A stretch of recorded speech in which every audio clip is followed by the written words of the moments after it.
You can't replace part of the brain. Like, you treat them the same. A source of truth for the medtech industry. Coexists with the province. Robot understands things automatically. Number one show in the medtech industry. So Stryker got ahead of that and changed in the 90s, built $1 billion company that held up high. A lot of things. State of MedTech with your host, Omar M. Khatib.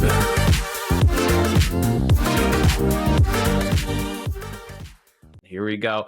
Welcome back, everybody, to another episode of MedTech Growth Levers. I'm your host, Omar Khatib, joined by my co-host, the devilishly handsome Oret Davis of Mighty Orbit. Oret, good to see you. How are you doing today? Great to be here as always. Always looking forward to this. Fun episode today. Fun episode. Why don't you introduce the topic? Yeah, so the topic today is centers around building out like full funnel marketing campaigns. And specifically, you're going to take a look around ad themes, right? So a lot of times when we see that companies are running ads, everyone kind of knows the playbook of top of funnel, middle of funnel, bottom of the funnel.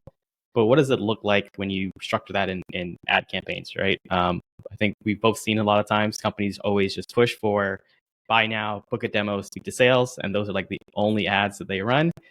But there's more to running ads than just that. You can actually do some really cool, really interesting build outs. It's kind of a choose your own adventure based off of your product, your customers.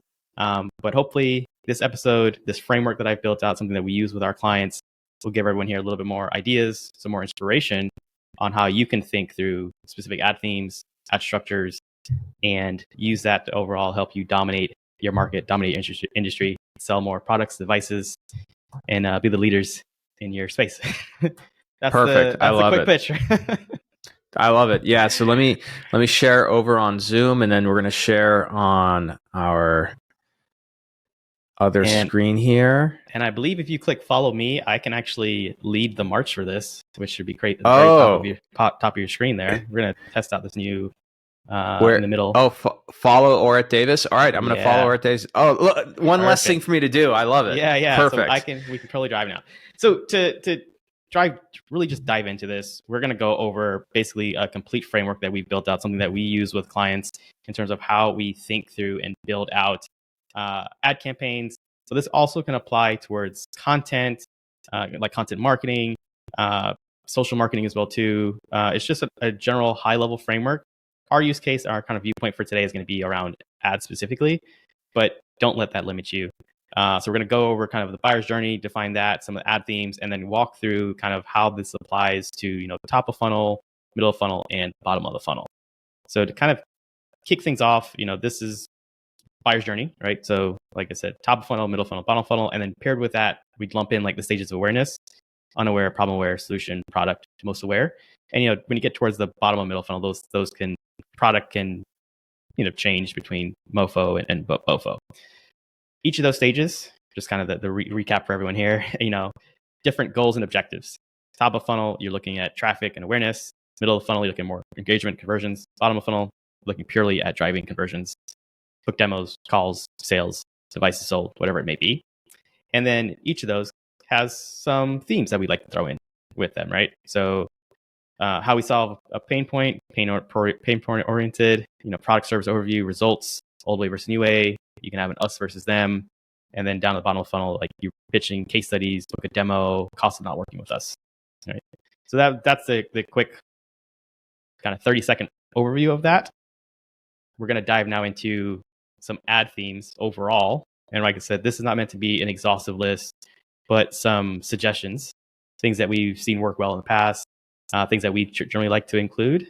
And it's a really great framework. We had someone on here talking about they just got a bunch of customer testimonials. They had a big video. They spliced it down in 30-second sound bites. So this can now pair into how that can work. Anything to chime in here, Omar, before we kind of dive into the ad themes for a second? No, I think this is great. But I think one thing I do want to point out is that visually, it's, we talk about this all the time, that like not everybody fits into a funnel. Sometimes people start, they come in straight to bottom of the funnel. They go through the awareness stage. But I think it's really important for marketing teams to, whether they use Figma or even whiteboard it, to lay this out and start figuring out what assets do we have and where did they belong in here? And understand that this takes time to build, right? Like you're not going to do this in a quarter or two. Absolutely. Like it's something you start small and you pick like a couple. Your screen just changed here. You start small, you pick a couple. You start small, pick a couple.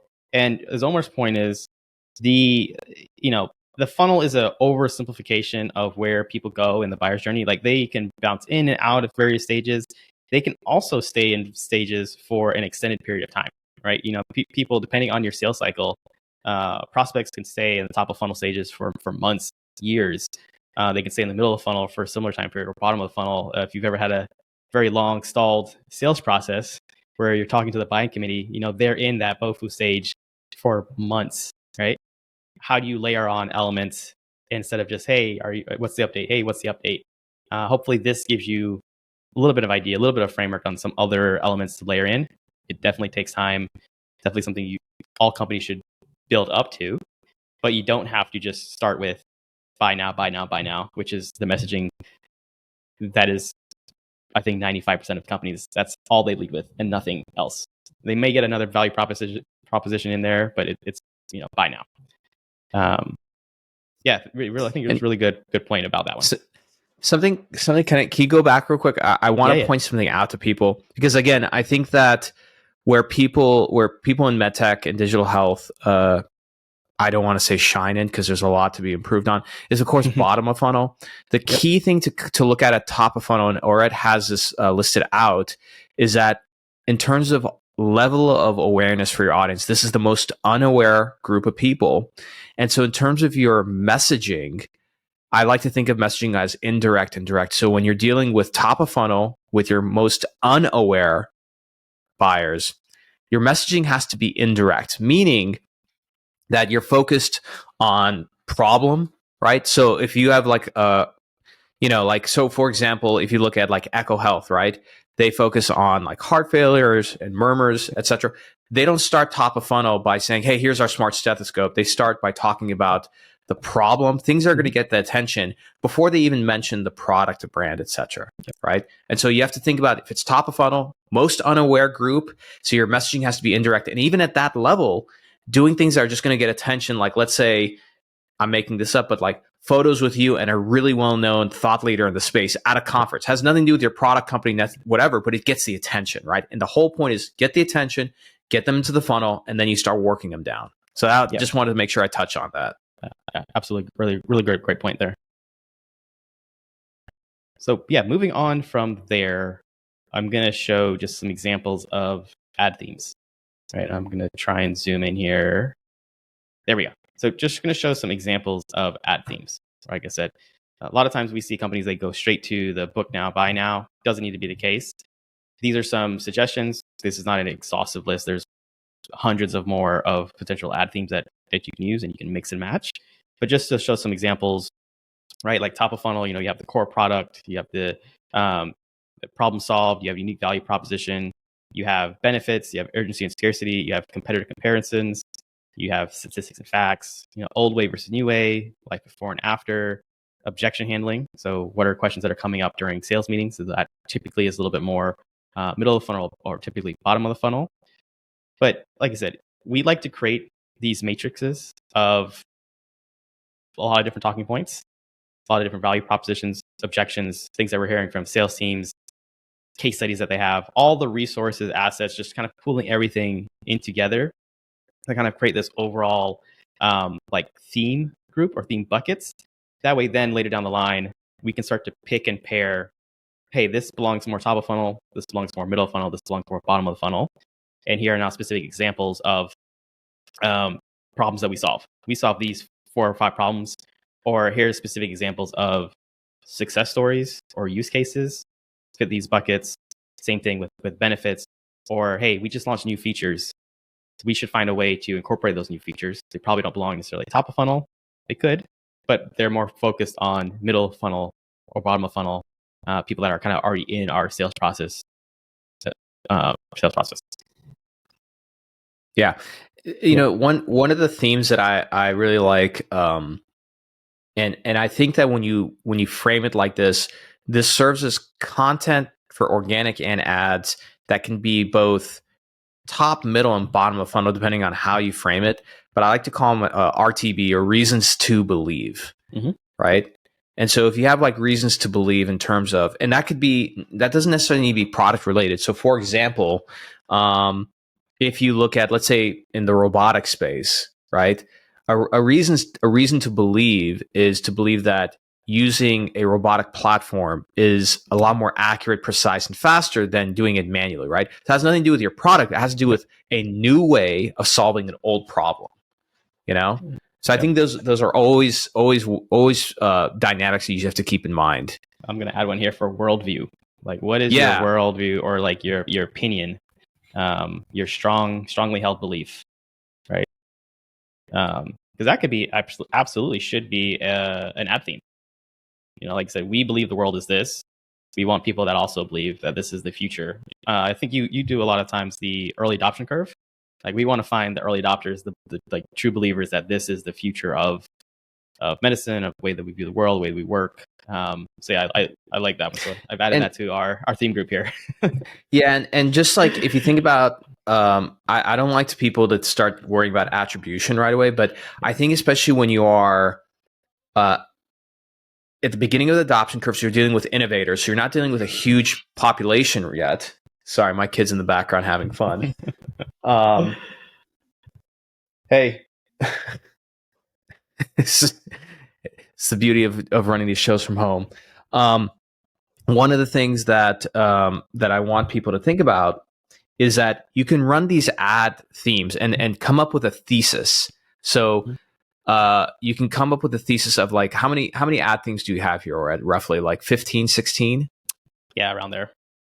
So you can come up with a hypothesis as to, okay, we think an innovator is not going to need to see, let's say, clinical papers, right? Because maybe they'll see the technology and they're convinced just from that. So you can come up with 3 to 4 ad themes that you believe is the minimum that you need for innovators, right? Launch them and keep adding to that.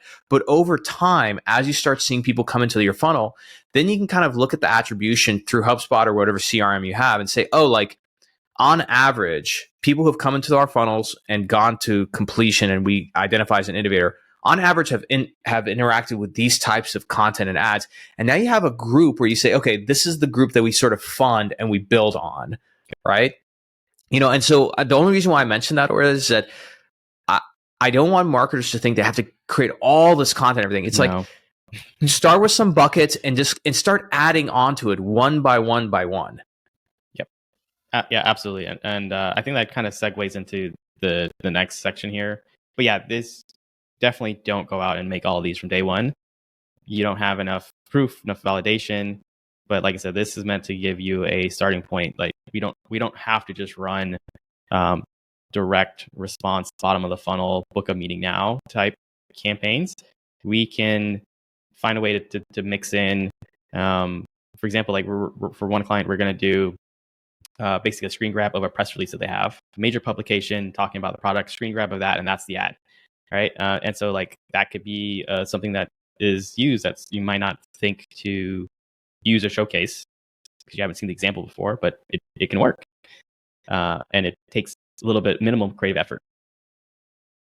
So the next kind of segueing from there, kind of the next process for us, like, you know, we have these overall themes, these like high level buckets, is we then try and break these down into the specific stages, right? So like I said, top of funnel, middle of funnel, bottom funnel. I'm going to walk through an example, kind of using our like agency as the kind of the quasi case study to fill in the blank for some of these items. How we would think through potentially running some of these campaigns. Like I said, we would pick and choose. We wouldn't necessarily run all of these, but we would try and bucket some of these items in, and they make good tests. They make good creative and copy test outlines because we kind of have some structure in terms of how to build out that process. So, you know, kind of picking and choosing, like I said, from this broad list here, we kind of laid out some buckets for top, middle, and bottom of the funnel of items that we think kind of makes the most sense. And, you know, in our case, right, we do a top of funnel campaign. We want to let people know exactly like who we are and what's our like core product description. We are a full funnel marketing agency for B2B health tech companies that have found product market fit. Like, we want to make sure that people know that's who we are, that's our target market. Same thing if you're a medical device, you want to say exactly who your medical device is, who you are, who you serve. If you fix knees, if you fix hearts, whatever it might be, you still want to have those types of campaigns. But then you break down additional top of funnel campaigns in terms of the problems you solve, right? So not enough leads, lack of marketing insights, not enough referrals for this, YZ, or hey, the old stethoscope doesn't work anymore. We need this new one because it offers these benefits. And then those unique selling points or value propositions paired with like results and success stories, right? So this is kind of, as we're building out campaigns, how we like to bucket and layer these elements on. Thinking of top of funnel, cold prospecting, you just want to get in the mindset of where these buyers are. And then same thing with the CTAs. Generally here, they're like learn more type of CTAs and less of the book now, schedule a meeting now type of thing. So people aren't necessarily ready for that potentially at this point in time. I completely agree. And I think a lot of times when people are thinking about measuring a return on ad spend, it's immediately on demos. But you have to keep in mind, to have anything statistically significant on that front, you have to have a lot of data and traffic, which means you spend a lot of money, right? And you might still end up with that. And what I feel like what ends up happening, I wonder if you see this as well on your end, or is like, create the content and the goal is like, let's drive a demo. So they don't drive a demo, right? So they're like, we just have to spend more money to drive more traffic. And now they're spending so much time trying to do things like A/B testing landing pages and like doing things on the landing page because they said, oh, we're getting traffic to the landing page, but they're not converting. When in reality, the problem probably is you need more top of funnel education, in which case you're better off doing things that are lower friction, such as, consuming a blog, watching a video without having to put your information in, right? And focusing your CTA on just learning more, right? Because again, the whole key is if you do the learn more CTA really well, that prospect now comes in with higher velocity and momentum into a conversion event, and then they actually convert. And then in pipeline, theoretically, they end up having a lot more momentum because that whole process of education, convincing, persuading, everything has already been done. And now your salesperson is a lot happier because they're dealing with a very engaged, highly educated, and convinced prospect. And now it's just a matter of saying, hey, how do we architect this deal so that we can get this in your hospital or in your clinic this quarter? Yeah, I definitely there. I think depending on the kind of the mistake is the wrong objective, the wrong focus. And if you push buy now or book a demo too early, you might actually get the conversion, but a lot of times they're actually not ready to speak to sales. And this is where you'll see like a lot of book meetings, but no shows, right? Because they're just not ready enough to really be convinced that they need to speak to sales yet or made aware of that. And you just end up with less qualified individuals that end up in your system, not ready to speak to sales. Sales team follows up when really they should be left for lower touch point activities or like lower friction activities, newsletter, podcast, webinar, like content, and not necessarily ready for sales. And then on the A/B front, this is always such an interesting point for me because I have so many companies that talk about, hey, we need to do A/B testing. And I always have to pause, right? And there's a time and place for A/B testing. If you are like, and there's time and place, and there's a time and place to do what A/B testing you're doing, like changing the colors of your button or making the size bigger or smaller, not going to move the needle for you. And I have so many companies that approach me with that. If you're Facebook, you get a 1% bump, like talking about billions of dollars. If you're a small startup, a 1% bump in traffic doesn't do anything. It's like pennies. But there is a place. You just have to be smart about it. Have to get significance, which means for a lot of companies, longer test periods, right? So you might not get results in a week or 2 weeks.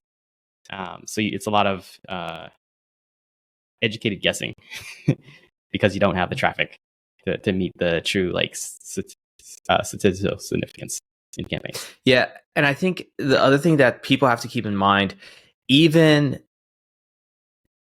I'm going to use an example of a robotic company that's doing really well these days. So Procept Biorobotics Man, is that Florida thunder that I'm hearing in the background? It is. There's a 50-50 chance there's going to be a lightning strike and the power might go off. So I'm giving that disclaimer right now. Oh, sweet. Good to know. No, but I was gonna say, so like Procep is a pretty established startup. They're publicly traded, $4.2 billion market cap, but they have to keep in mind, even at that point where they're still driving up the adoption curve, how many potential adopters do they actually have just in the United States? Like I don't know if it's even 5,000, right? So I think what's important is for B2B healthcare marketers to think about it this way, to do tests and everything, but also to keep in mind, it's like, hey, even if we have all the money in the world, like we technically don't have enough like end users or prospective users to actually get any statistical significance. So like A/B testing something sometimes is just a complete waste of your time. Really good question. Because at that point, you think about tweaking something very specific, right? Yep. Versus what I would encourage, instead of doing an A/B testing, do like, I don't know, an AZ test where essentially you're testing one thing versus something completely different, radically different. Yeah. Right. So instead of testing a call to action button, test a completely different landing page. You know?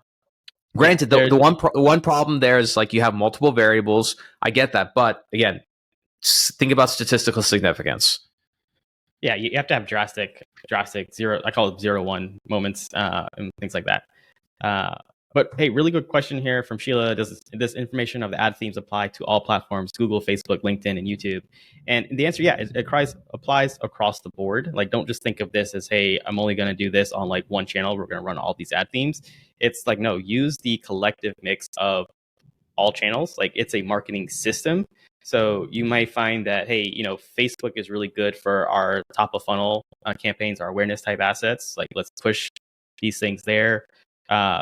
LinkedIn might be better for more bottom of the funnel, right? It's maybe better for retargeting or remarketing, where you can exclude out people that are not fit. You can include people that match a specific company or role size and things like that. And you can actually really pinpoint, if you have like a buying committee, for example, you can really pinpoint and tailor the bottom of funnel messaging to those specific targeted audiences that you just can't do on any other platform.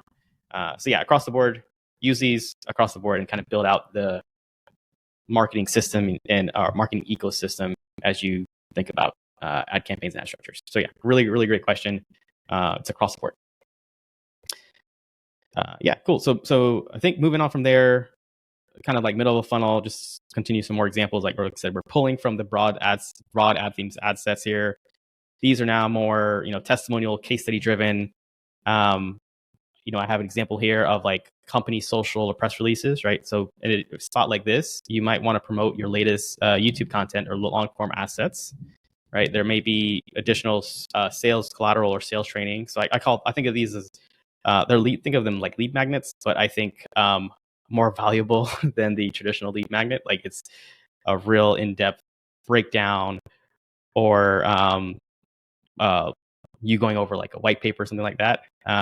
Don't just like give someone the PDF, but like, hey, like do the video recording of you walking through the white paper, going through the case studies, make it higher value, higher production, items like that. Or in this case, you can do things like the life before versus after, right? Like in our case, companies before us, they have a shotgun approach to marketing. After they work with us, it's much more laser focused, targeted. We cut off, we trim the things that aren't working and only focus on the 2 or 3 things that actually drive results. And so this is kind of how, like I said, we like to think about some of these middle funnel themes. It's warmer traffic, it's remarketing paired with some intent. You can layer on things like this, testimonials. We do a lot of B2B tech and SaaS, so it's like Google reviews, G2, Trustpilot reviews. How do you layer on these and bake them into your remarketing campaigns and kind of pick and choose these buckets, right? You may not have a video testimonial, but do you have a quote from a very satisfied customer that we can then use as a pull quote, some graphics, and kind of add that into the mix? And then the final piece is then the bottom of the funnel, right? So once again, here in our example, we would hone more deeper into core products and services, right? So instead of, hey, we're a full funnel marketing agency, we do X, Y, and Z, it's like now we're saying, hey, we do ads, we do landing pages, we do these explicit services for these companies. We'd want to dive into like competitor comparisons, right? Other agencies do this, they're not vertically focused, where we only do health tech, we don't do long-term contracts and things like that. You can have things like objection handling, like, hey, how much, like I said, using the frame of an agency because I want to expose any clients. But objection handling, like, hey, how much does this cost? Is this covered by insurance, for example? Is this reimbursable? When can I expect to see results? And then once again, the cost of not using your product or services. I think this is such an important component to like layer in, is like, hey, if you don't use this, you will have bad patient experiences. You will lose revenue to your practice.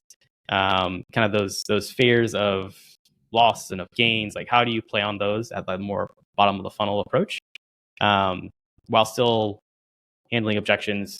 People are very much into competitor comparison of this mode. But like I said, we like to think of these as things that you pull from and use as testing to see what works, what resonates. This loops into like the creative framework as well too. And like I said, you go from only having a singular call to action with like buy now to now having multiple levers that you can pull from to see what resonates best with your target audience. So hopefully that was helpful. Like I said, this is how we like to think through some of these ad themes and ad process. I think this applies across the board, whether you're looking at ads, whether you're looking at organic content, the SEO, looking at some paid content. This is a general framework, like I said, high level, that you can use to build out and take your prospects through a full funnel. Beautiful. I love it. And maybe this is a good launching off point for like the second part of the topic that we want to cover. And we'll kind of touch on this a little bit before we get into Q&A, which is how to simplify creating videos for marketing. Yep. So I think I can stop sharing screen at this point, right? Yeah. I think good to stop sharing screen, and then we can probably pull up some of the live examples as well too as we go through this. Totally. Yeah. So my take just simply on creating video content is not to overcomplicate it. And I think that there are software. So there's one company that I just became aware of, and I'm going to be trialing their product. But so far, I've been really impressed. Called Fan Voice. I think. Let me see. What's their Fanvoice? It's fanvoice.ai. So essentially, they're a browser extension. You can send a link to a customer, and it makes it very easy to get product feedback. But in that, you can make simple clips. And I think that there's something to be said. Even in my own content, I've gotten away from the overproduced like animations and everything to just raw, simple video. And I think that as a medtech company, while there's this temptation to create like really nice looking overproduced videos, what's better is like more user generated content, which means from an iPhone even, Big fan of that. On a similar topic, I'll keep with the collecting customer testimonials and making that process incredibly easy and straightforward. I'm a big fan of two tools. The first one is going to be Senja, so SENJA .io. I'll actually drop a link for those of you that are in the chat. And then testimonials, testimonial.ai, I believe, is the next one. .to testimonial.to is the next tool. So both of these make it really easy to collect customer reviews. So everyone's craving for those 5-star reviews on your site. Like, this is tools that you use to get that. And then it also enables enables it very easy to leave customers to leave video reviews as well too. So you just send them the link. After your customer success team fully onboards the customer, you send them one of these, have them fill it out, and then this can pull from both of them. Can also pull from Google. It can pull from Trustpilot, from other sources. So that way you can show that kind of wall of love on your website, which adds a lot to social proof. So yeah, good call there on the customer testimonials. I think that's really important. Yeah, and again, I like to remind people like time to value, right? And so you're better off like getting those customer testimonials and producing something. So like, okay, maybe it's not video. You can interview people and just get quotes and use something like Canva, right? Put their picture along with the quotes, something, right? I think there's so many pieces of user generated content and quote unquote reasons to believe that are there.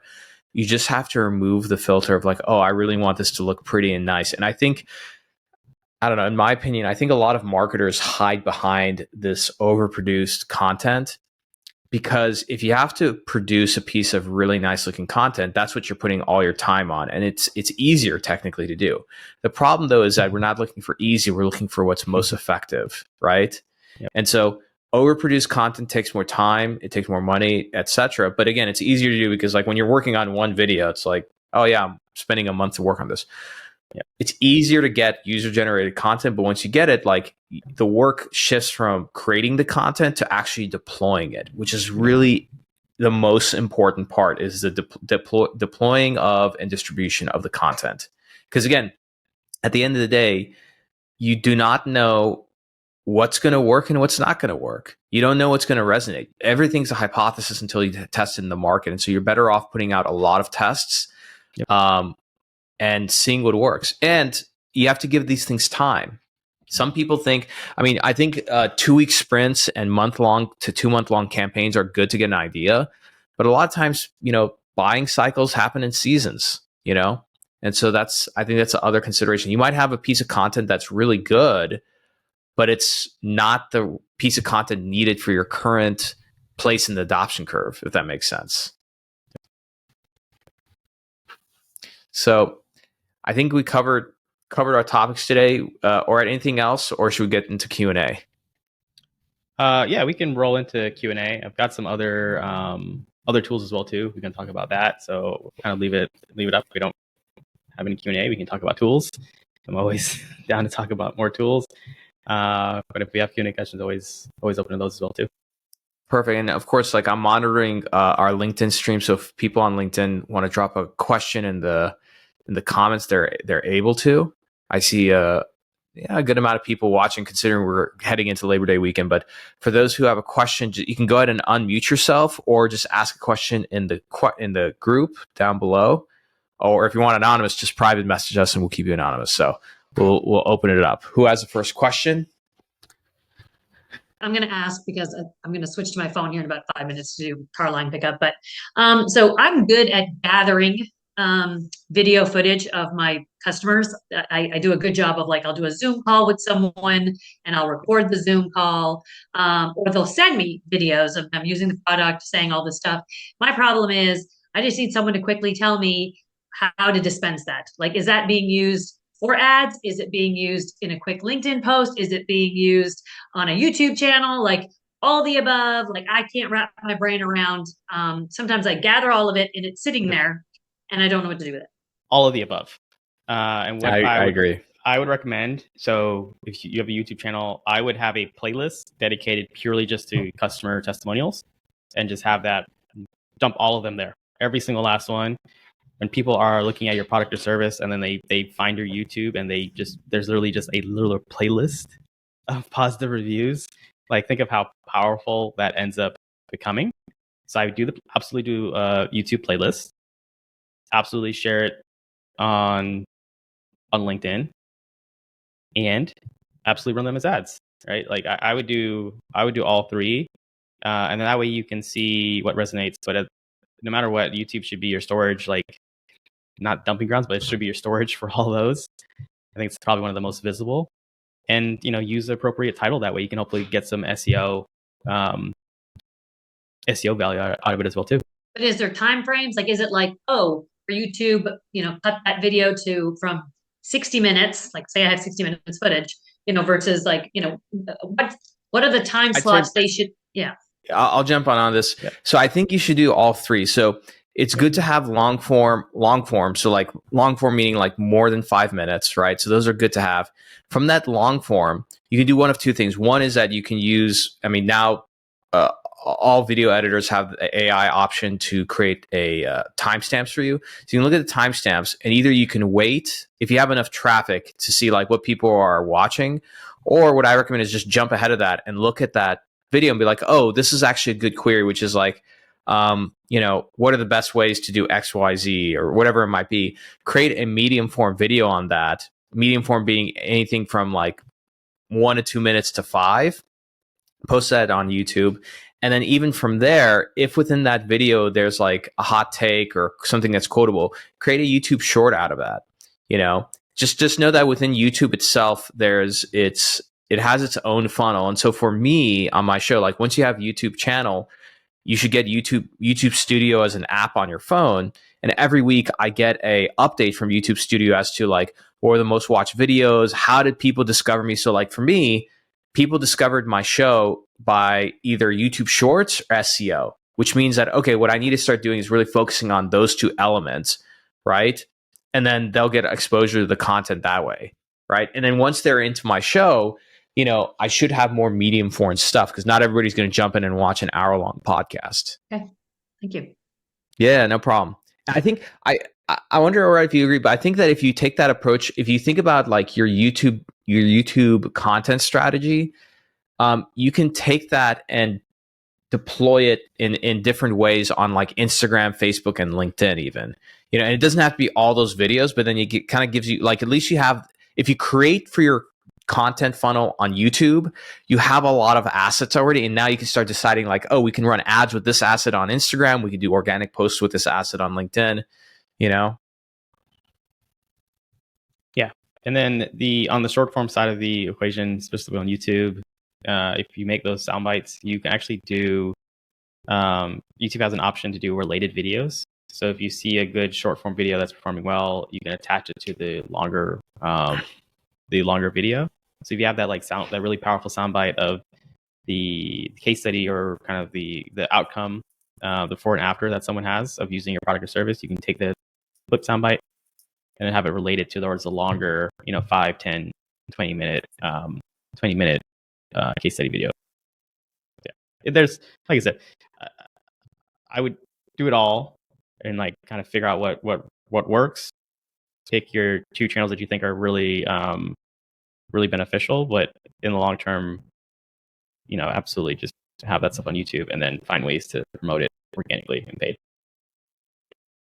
Exactly. And I think like, again, like at the end of the day, what's most important is to, kind of create a map like what Orat just shared and just start filling in. So that way, I think creating content is important, but a lot of times people create content for the sake of creating content without thinking about like, okay, if you're going to put time and energy versus, again, like Shelly, you're a great example. You're a founder and you're bootstrap. So like your time is very limited. So if you're going to go and create a video, make sure that you're creating a video that's going to solve a part of that funnel. Whether it's like awareness so people discover you. So like there's some high value SEO queries that people ask that you can use to get people to your YouTube channel. Once they're there, what are some simple things? And I think a lot of times when you're a founder, think about how you've engaged with certain products. Like for me, when I've purchased certain products,